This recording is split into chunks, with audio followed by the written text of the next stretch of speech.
For today's video, gagawa nga pala tayo ng kinamatisan or pinatisang manok. Painitin muna natin yung kawali at lagyan ng oil, tapos magigisa tayo ng bawang. Pag nag-brown na yung bawang, isusunod natin mamaya yung sibuyas.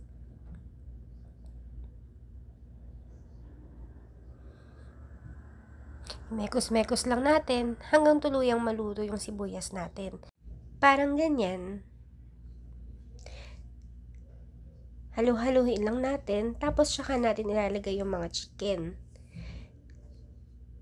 Hahaluin lang natin yan para sumama yung mga sibuyas at bawang na ginisa natin sa chicken, tapos hihintayin lang natin mag-brownish.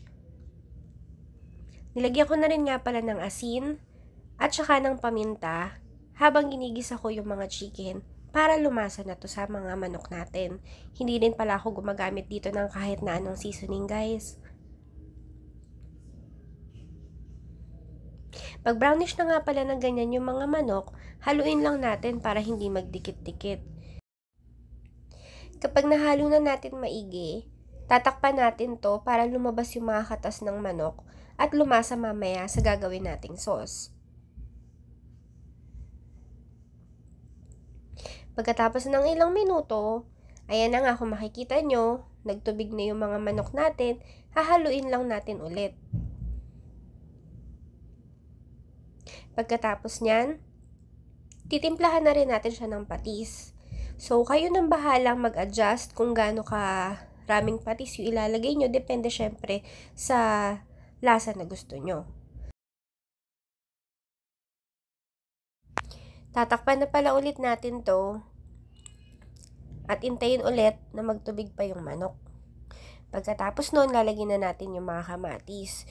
So, ayan, maraming kamatis yung nilalagay ko. At ito yung mga kamatis na hinog para mamaya yung magiging sauce natin, medyo malapot at mas malasa yung mga kamatis natin. Haluin lang natin para masiguradong magpantay-pantay yung luto ng mga kamatis.